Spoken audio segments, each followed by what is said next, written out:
The alarms on the small human ship were already silent when it crossed the edge of alien space. That was intentional. The ship was not meant to escape. It was meant to be noticed. Ethan Hale sat alone in the pilot's seat, hands steady, eyes fixed on the dark stars ahead. The cabin lights were dim and most systems were shut down to make the ship look damaged. His breathing was slow. Not calm exactly, but controlled. Fear was there, deep and heavy, but he did not let it rule him. He had volunteered for this mission 3 weeks earlier.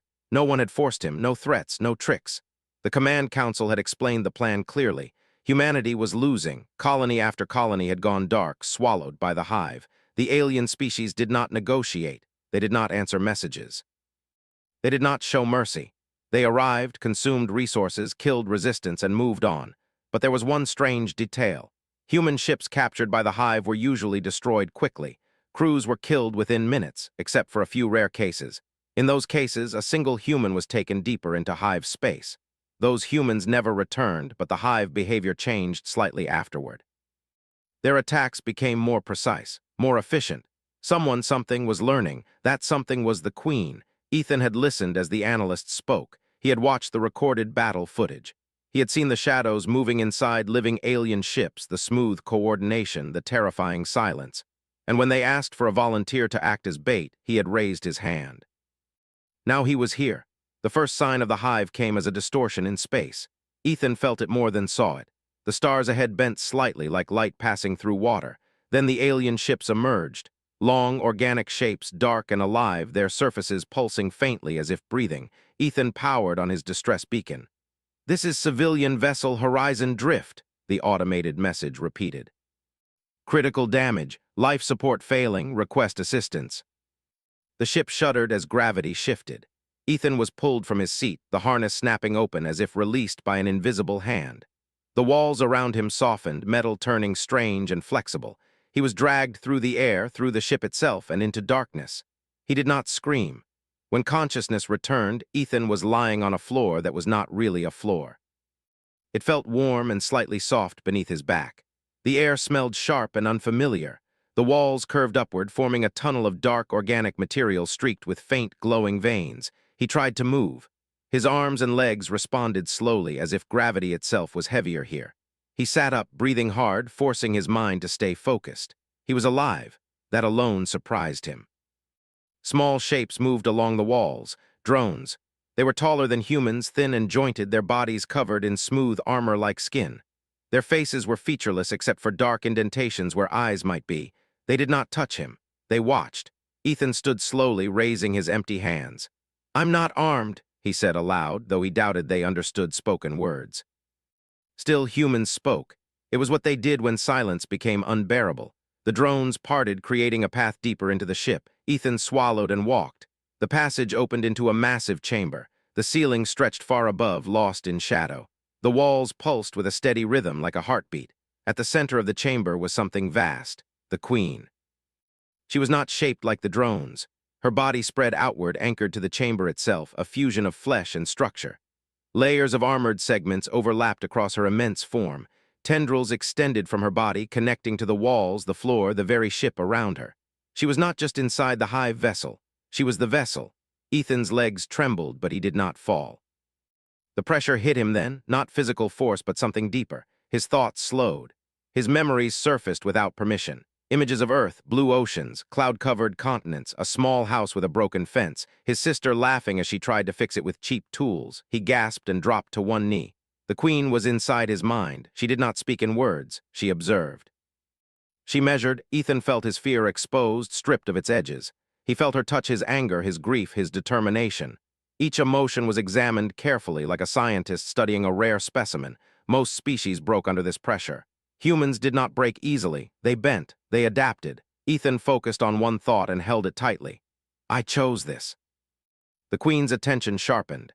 She pushed deeper, searching for lies, for hidden motives. She found training, found planning, found the knowledge that Ethan was not important as an individual, but as a symbol. He was bait. Instead of rage, the Queen felt confusion. Why would a species send one of its own to certain death? Ethan forced himself to stand. His voice was rough but steady. "You're the Queen," he said, "the one who decides." Children hiding underground.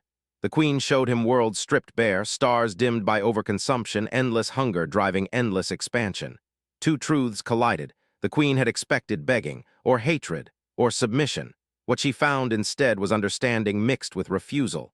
Ethan's thoughts were clear. Humans would not quietly accept extinction. They would not surrender their future even to a force as vast as the hive.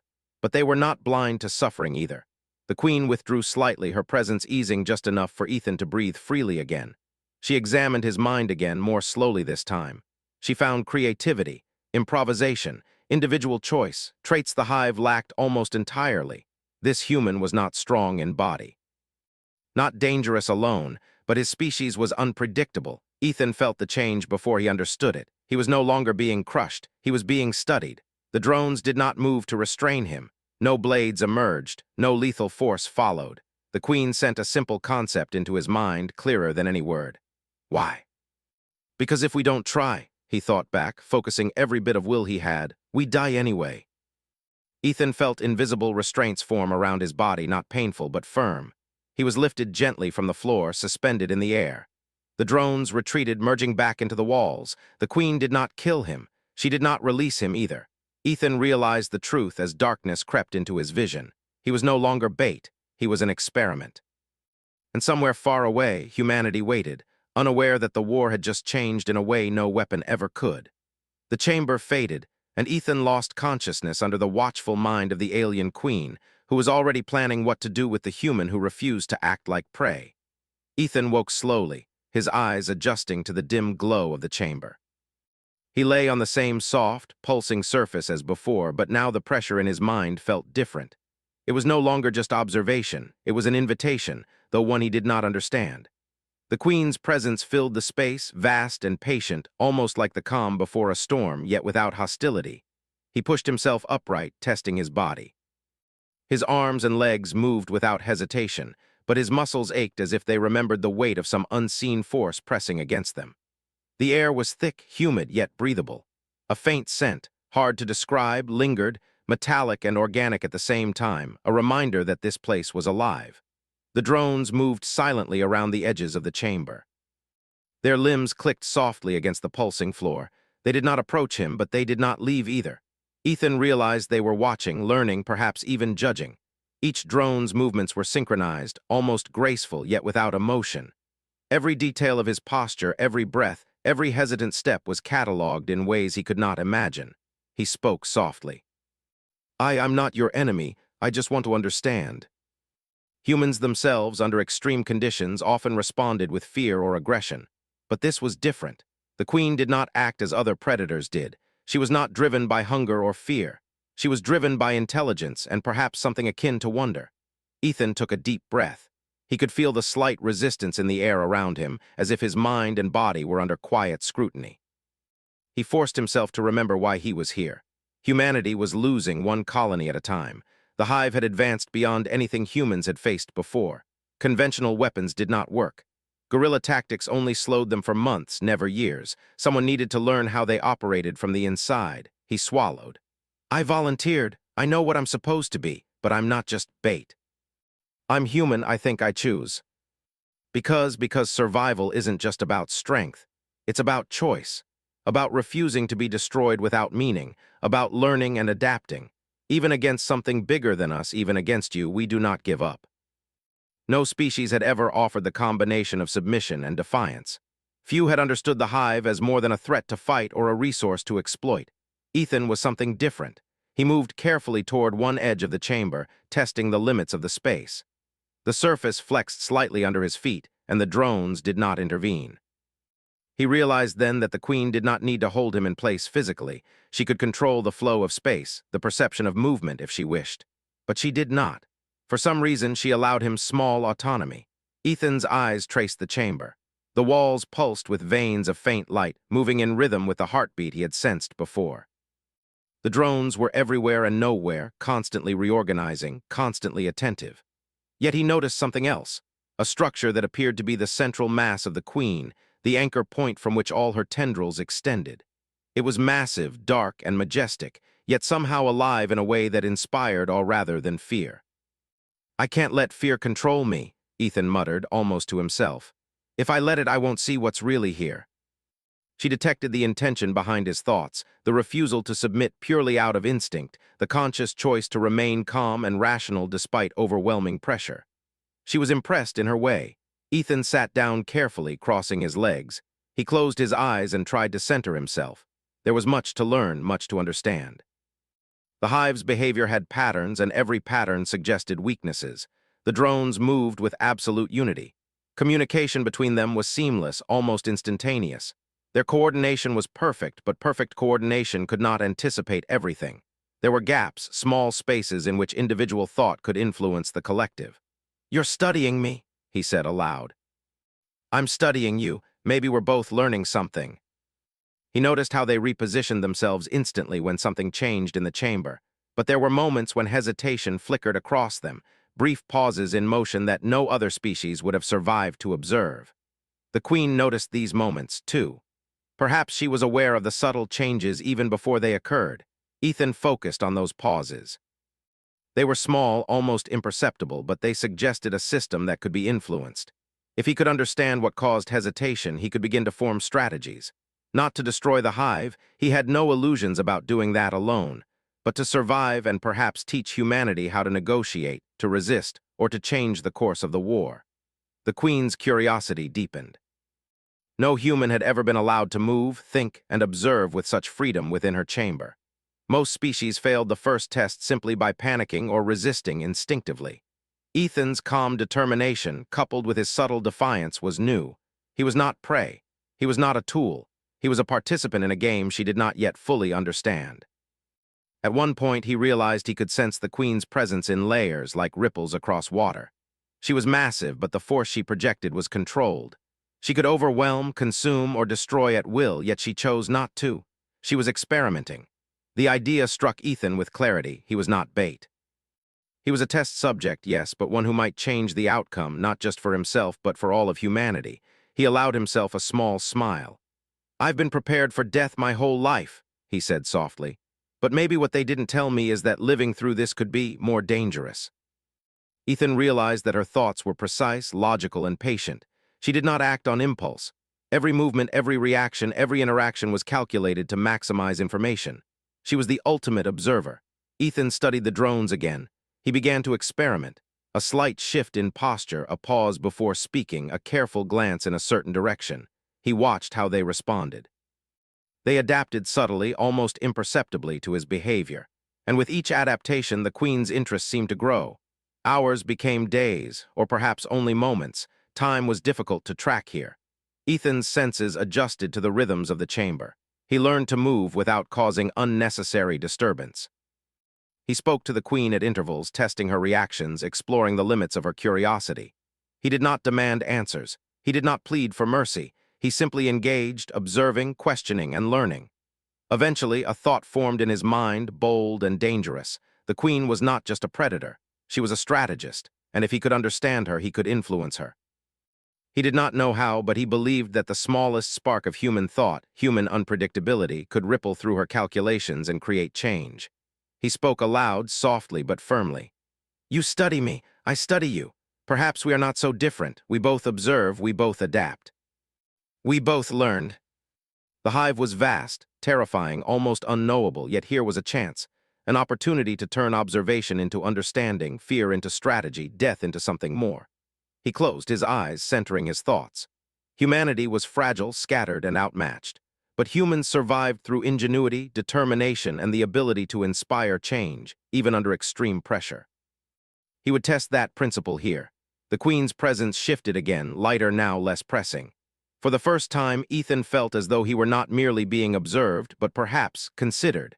Not just for destruction, not just for study, but for something entirely new. He opened his eyes and stood tall. The drones watched, the chamber pulsed, and somewhere deep within the Queen's massive consciousness, the calculation had changed. Humanity was no longer just prey. One human, brave enough to walk into the unknown, had begun to alter the way the hive would see the universe. And Ethan knew that the true test had only just begun. Days passed, or at least Ethan thought they did. Time moved strangely in the Queen's domain. The pulses of the chamber, the rhythm of the walls, and the soft hum of drones created a sense of continuity, yet nothing matched the familiar flow of hours, days, or nights. The human mind struggled to map it, but Ethan adapted. That was part of his survival, adaptation. He had begun to understand patterns. The drones moved not at random, but according to sequences he could predict. They responded to stimuli from the queen, but also to each other. Moments of hesitation appeared when a situation required assessment or creativity. Most species under similar observation broke under pressure. They panicked, they submitted, they attacked. Ethan did none of those. Instead, he learned. He walked slowly through the chamber, observing the subtle variations in the wall's pulses, noting the drones' synchronized adjustments. A slight shift in his posture would trigger a ripple among them.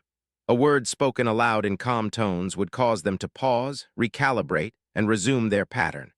He realized that the queen was allowing him not only to exist, but to experiment.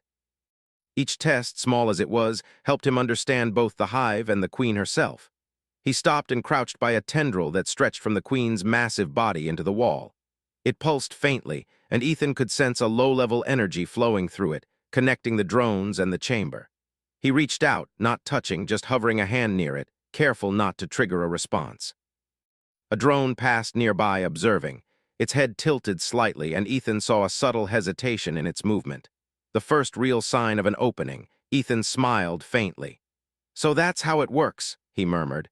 "You're perfect in coordination, but only until someone introduces unpredictability." Words were more than sound, they were tools. Humans used language not just to communicate, but to provoke thought. The drones responded subtly, shifting positions, their patterns slightly disturbed, yet not enough to alarm the queen. It was like playing a game where the rules were invisible, yet consistent. "Every sequence can be interrupted," Ethan said softly. "Every pattern can be questioned." She was curious, intrigued, perhaps even cautious. For the first time, Ethan allowed himself to plan. He did not know what she intended. He did not know if she would destroy him or use him for purposes beyond comprehension. But he understood one thing clearly: the queen was not indifferent. She was calculating, and every calculation had limits. Humans, by nature, were unpredictable. He could exploit that. He began to test the limits. He spoke about his home planet, about human courage, creativity, and mistakes. He did not plead or boast. He spoke calmly, logically, but with conviction.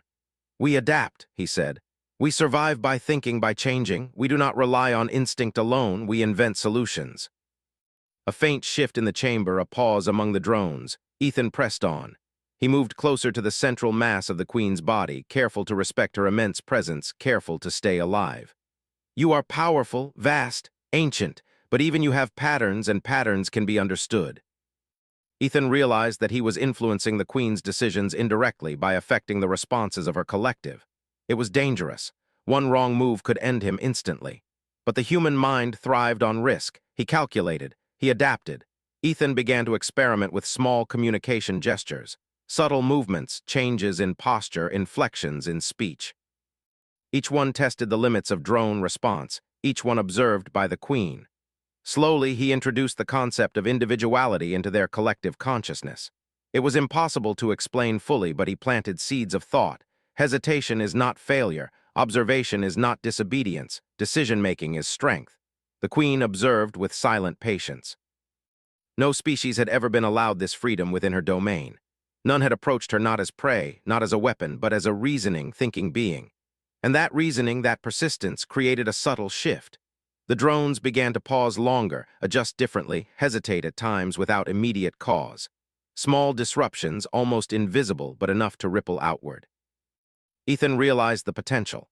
A single human alone could introduce doubt, creativity, and choice into a system designed for absolute obedience.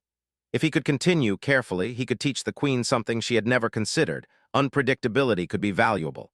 He spoke to her mind directly, not in words, but in thought, focusing on clarity. "You watch us. You observe. You consume. But we are not simple. We adapt. We resist. We think. And sometimes, even in your vast intelligence, that thinking can change the outcome." The queen's presence shifted slightly. He could feel it like a breeze moving through water, a gentle curiosity that had no equivalent in any human mind. She was weighing him, measuring, learning, adapting to the anomaly he presented. For the first time, Ethan saw hesitation in her. The first real pause in the unbroken confidence of her calculations. Days, or what felt like days passed. Ethan continued to move, observe, and speak.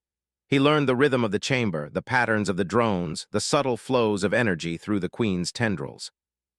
He experimented with small variations, seeing how they propagated through the collective. Hesitation increased. Adaptation shifted. The queen was responding to him, and perhaps unknowingly, he was shaping her behavior. One day, a drone approached closely, more than it had before, its head tilted as if curious. Ethan spoke calmly, gently, explaining his reasoning aloud. "We are not threats unless we are cornered. We are not prey unless we allow ourselves to be. Observation, learning, adaptation, these are our strengths. You can understand this if you wish." Ethan realized that he had achieved something remarkable. The Queen's collective was learning from him. Not in the way humans learned, not by choice, but by adaptation. Individual thought could influence the hive subtly if introduced correctly. Excitement surged within him, but he did not let it control him. He remained calm, careful, strategic. One wrong gesture, one misstep, and he would die instantly. Yet each success reinforced the idea that humans were not just prey. They were capable of change, and change, even small, could ripple outward to influence a system as vast as the hive. The Queen's attention intensified. She extended her consciousness further into the chamber, probing deeper into Ethan's mind. She sought to understand not just his actions, but his reasoning, his motivation, his understanding of the hive itself.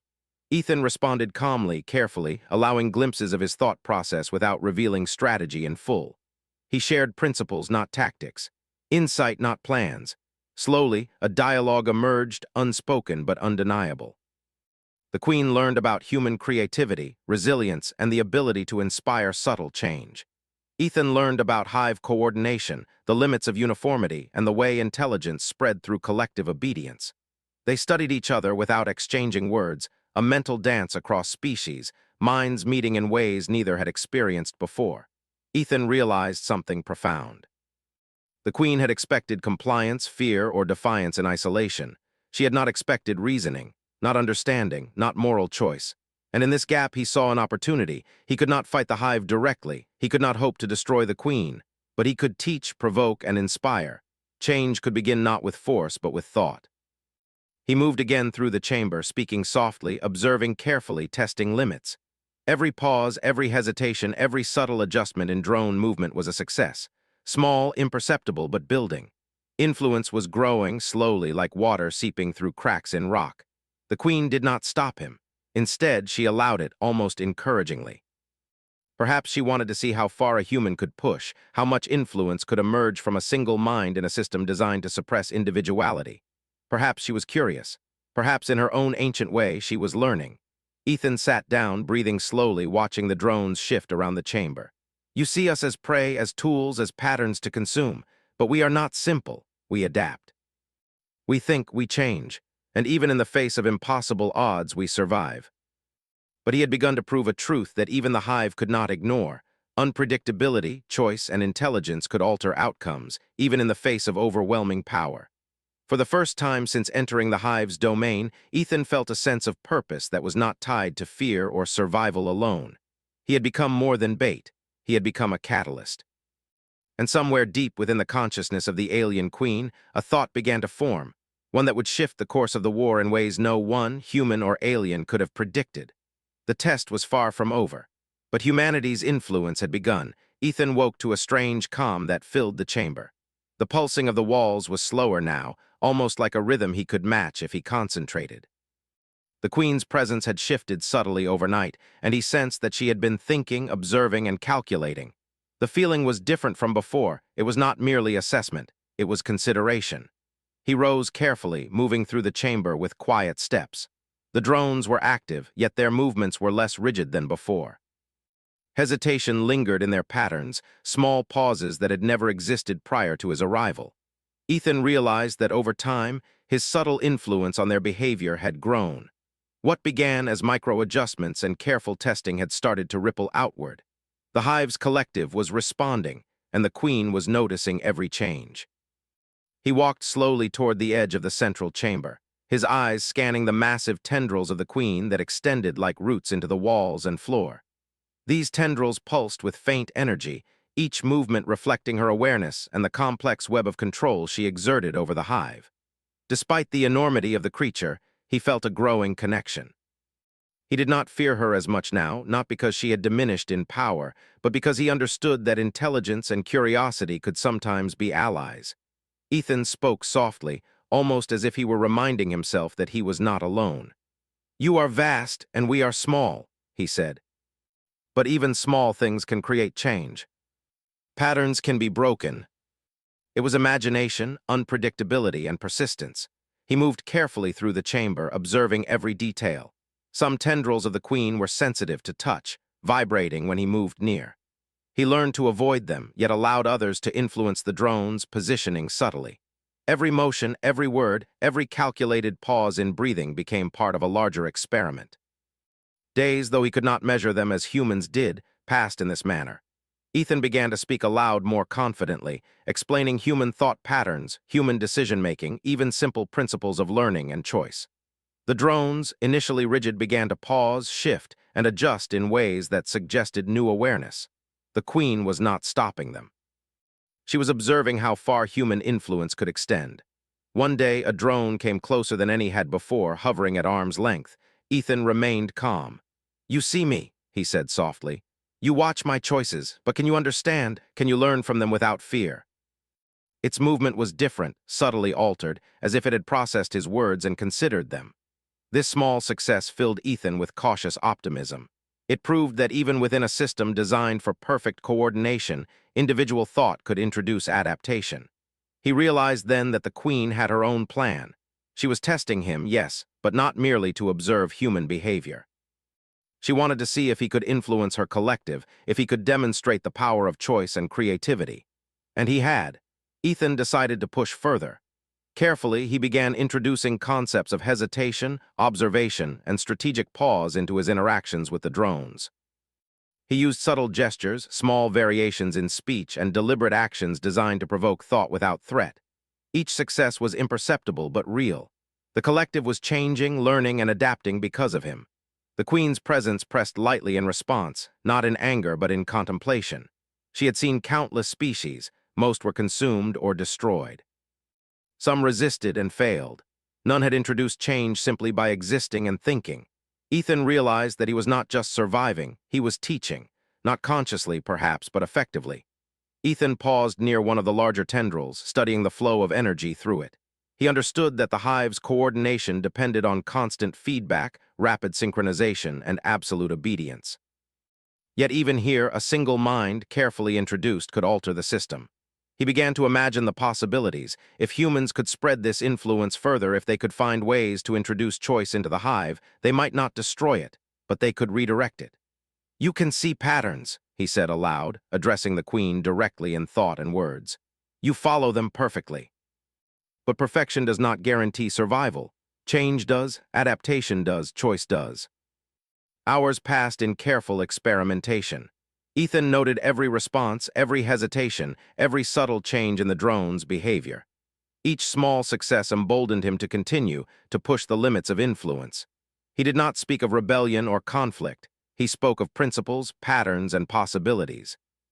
He guided the drones gently, planting seeds of individual thought within the collective, all while maintaining the appearance of compliance. Eventually, the queen extended her consciousness further, probing deeper into Ethan's mind. This was a delicate balance. He allowed her to explore, sharing fragments of insight but withholding the full scope of his strategy. Trust could not be built in one interaction, and deception, carefully executed, was sometimes necessary to survive. Through this subtle exchange, Ethan learned more about the hive than any human could have hoped. Their coordination was nearly perfect, but it was not flawless. Decisions required energy, and energy could be diverted. Patterns could be broken, but only slowly, methodically, without provoking alarm. This knowledge was precious, and he stored it carefully in his mind. One day, a major shift occurred. The queen, for reasons he could not yet understand fully, allowed him to move closer to her central mass. The energy flowing through her tendrils was intense, almost overwhelming, but controlled. He observed the intricate networks, the subtle adjustments in real time, and realized he could communicate more effectively than he had imagined. Small gestures, mental focus, and careful observation were enough to influence behavior without direct interaction. The drones' patterns had changed significantly. Hesitation was now frequent, coordination slightly less rigid, responses slower but more flexible. Ethan understood that the hive was no longer a static system. It was dynamic, and he was the catalyst. A thought formed in his mind: the Queen's ultimate goal was not simply to kill or consume. She was testing adaptability, seeking to understand whether a single mind could introduce meaningful change. If humans could survive this test, perhaps they could influence not just her collective, but the course of the war itself. Ethan felt a surge of hope, tempered by caution. He knew that survival was never guaranteed, but he understood a profound truth: the hive's strength was also its limitation. Absolute obedience created efficiency, but it suppressed creativity. And where creativity existed, opportunity for influence existed as well. He spoke softly, deliberately to the Queen and the drones. "We are small, we are fragile, but we think, we learn. And even in the face of overwhelming force, we find ways to survive and to change. You may be ancient, vast, and powerful, but you are not unchangeable." For the first time, Ethan realized that she was not merely observing his actions. She was considering the consequences, the possibilities, and the potential of what he represented. The chamber pulsed gently around him. The drones moved with less precision but greater flexibility, reflecting the subtle changes he had introduced. Ethan's heart raced. Humanity was still far from victory, but this was a turning point. The hive could adapt, and perhaps humanity could guide that adaptation toward something less destructive. He sat down carefully on the soft surface of the chamber, crossing his legs. He closed his eyes and centered himself. The Queen's consciousness lingered, probing, observing, and learning. He understood that he had not merely survived. He had begun to influence, to teach, and to inspire change in a system that had never known individuality or choice. And somewhere deep within the Queen's mind, a thought formed, one that had never existed before. One that acknowledged the unexpected, the unpredictable, and the power of a single human mind to alter the path of the hive. Ethan opened his eyes and looked at the chamber. The drones paused, hesitated, and shifted in ways that reflected the first true ripple of human influence. He smiled faintly, knowing that the war had changed. Not through weapons, not through destruction, but through thought, adaptability, and the quiet courage to act differently when the world expected obedience. He was no longer bait. He was a catalyst, and the Queen's other plan, the one that had remained hidden beneath her ancient mind, was beginning to unfold. Ethan woke to a quiet that felt different from before. The chamber pulsed steadily, but the usual edge of pressure, the Queen's constant probing, was softened. He could sense the drones moving, watching, adjusting, yet there was a new rhythm in their motion, one that reflected thought rather than blind coordination. Something had shifted. He rose carefully, testing the space around him. For the first time, he felt that he was not just surviving the hive's observation. He was influencing it. Every hesitation he had introduced, every subtle movement and word he had spoken had begun to ripple through the hive. Small changes, yes, but enough to demonstrate that humans were not predictable prey. They were catalysts, agents of change. Ethan walked toward the central mass of the Queen's form. It was vast, its presence overwhelming, yet there was a new softness in the pressure against his mind. He could feel her thought forming, slow but deliberate, like a tide beginning to turn. The Queen was considering something he could not yet name. "You're different," he said aloud, addressing her directly. "I am only one human. I do not have the power to stop the hive, but I can show you that we are not simple. We think, we learn, we adapt. That is strength. Why should I consume you or your species when you may be useful?" Ethan swallowed, realizing the full implication. The Queen was no longer merely testing him. She was considering him as something more. A partner, a tool, a bridge between her kind and his. He did not fully understand, but he knew that humanity had crossed a line no other species had. The hive, for the first time, was uncertain. He spoke carefully. "I do not speak for all humans, but I believe we can offer more than destruction. We can survive, we can teach, and we can learn from you." The hive's drones moved differently now, responding with greater flexibility. Hesitation was no longer a flaw, it was intentional, a reflection of the learning he had introduced. Ethan realized that the Queen's other plan, the one hidden beneath her ancient mind, was unfolding. She was offering an alternative, survival not merely for himself, but for humanity, and perhaps for the hive as well. She was extending a choice, a test far more complex than simple obedience or death. "You are offering a path," he said softly, "but I cannot decide for all humans. They must know and they must choose." The hive had never communicated directly, never negotiated, never allowed choice. Yet here was an opportunity, fragile and dangerous, to speak. Ethan focused, drawing on every skill he had learned, every principle of human reasoning and negotiation. He extended his mind outward, a bridge between himself and the hive's collective, a conduit for thought, intention, and message. He sent a simple signal outward, one that would be received by human listening stations at the edge of hive space. The transmission was minimal, just enough to demonstrate presence and willingness to communicate. Then he waited, feeling the chamber pulse around him, aware that every second was being observed, every thought scrutinized. The queen responded not with words, not with aggression, but with a projection of consideration. She allowed the signal to reach humanity, but under her terms, careful, controlled, but undeniable. Humanity would see her for the first time, not as an enemy to be destroyed, but as a being to be understood, a force of intelligence and calculation that could be reasoned with. Hours, or what Ethan perceived as hours, passed. Then the response came. Human ships, far smaller than the hive vessels, transmitted messages of caution, curiosity, and hope. They recognized the signal, recognized that someone inside the hive was alive and unafraid. They responded not with weapons, but with inquiry. Ethan's heart pounded. This was the moment he had been preparing for. Humanity's first true communication with the hive, mediated through a single human who had refused to act like prey, was happening. He spoke through the mental bridge he had formed, carefully choosing concepts, words, and ideas. He offered the principles of coexistence, of understanding, of mutual benefit.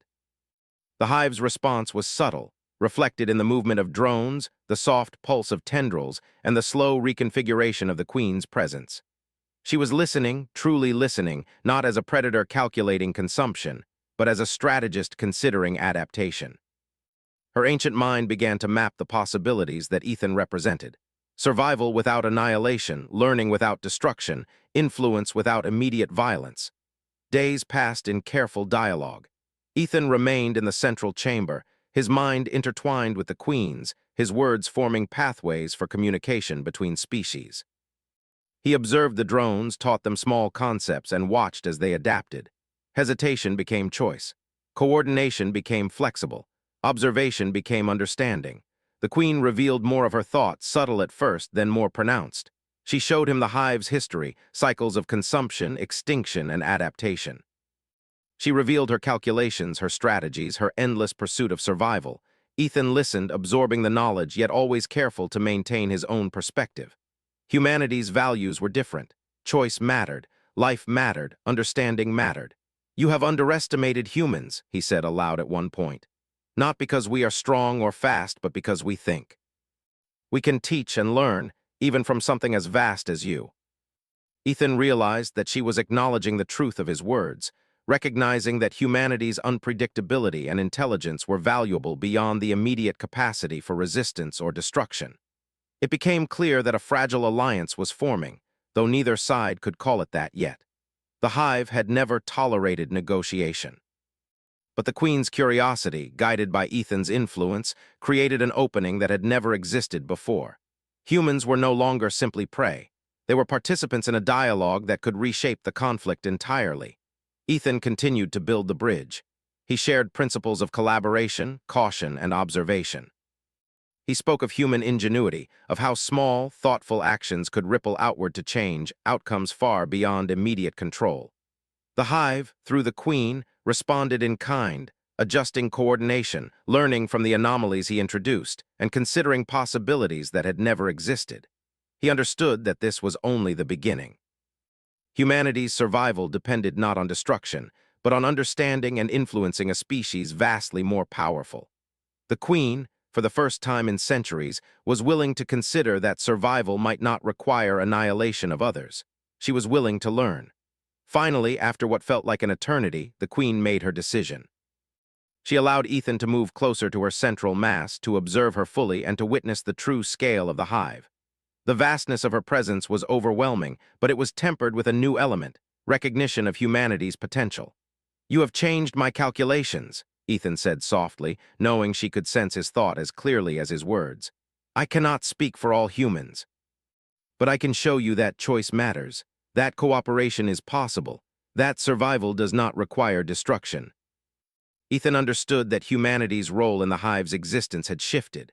They were no longer prey, no longer tools, no longer meaningless obstacles. They were potential partners in an experiment far larger than any individual could comprehend. He felt a sense of hope, tempered by caution. The war was far from over. Hive forces still dominated the outer colonies, still threatened human worlds. But a new possibility had emerged: communication, understanding, and the potential to influence a species that had never before considered collaboration. Ethan allowed himself a small smile. He had walked into the hive alone, prepared to die, prepared to be used as bait. Yet he had survived, learned, and begun to change the outcome. Humanity's greatest strength had not been weapons, numbers, or strategy alone. It had been intelligence, adaptability, and the courage to act differently when all expectations demanded submission. The Queen's presence lingered, vast and patient, a silent acknowledgement of the shift. Ethan sensed that she was planning, reconsidering, perhaps even teaching herself through observation of his species. This was a future that none could have predicted. Humanity, once prey, now influencing one of the galaxy's most ancient and powerful species. He closed his eyes, centering himself, drawing strength from the knowledge that his species had a chance. He had become more than a human in a chamber of the hive. He had become a symbol of what humans could achieve: survival, understanding, and the power to change even the most unyielding systems. The chamber pulsed gently. The drones moved with thought rather than strict obedience, and the Queen, ancient and vast, considered the future in ways she had never done before. Humanity had entered the hive not with weapons, not with force, but with intelligence, choice, and courage. And somewhere in the vastness of space, across countless worlds that hung in the shadow of the hive, the first tentative threads of connection between species began to weave a new reality. Ethan stood tall, aware that the real work had only just begun. But for the first time, he knew that humanity was no longer bait. They were agents of change, catalysts in a universe that had never expected them to influence anything beyond survival. And in that realization, he understood the ultimate truth. The hive, for all its power and intelligence, had underestimated humans. Not because they were weak, but because they were unpredictable, adaptable, and willing to act with courage even when every instinct suggested fear. The Queen's other plan had succeeded. She had chosen not destruction, but transformation. Humanity had been offered a choice, and through one human's courage and intelligence, that choice had been made possible. Ethan exhaled slowly, letting the tension of the past weeks drain from his body. The chamber pulsed gently around him, the drones shifted with purpose, and the Queen, in her ancient and incomprehensible way, watched. For the first time in history, two species were poised not for war, but for understanding, adaptation, and the possibility of coexistence. The human who had walked alone into the hive had become the bridge between worlds. And the galaxy, vast and dangerous, had just become a little smaller, a little brighter, and a little more human.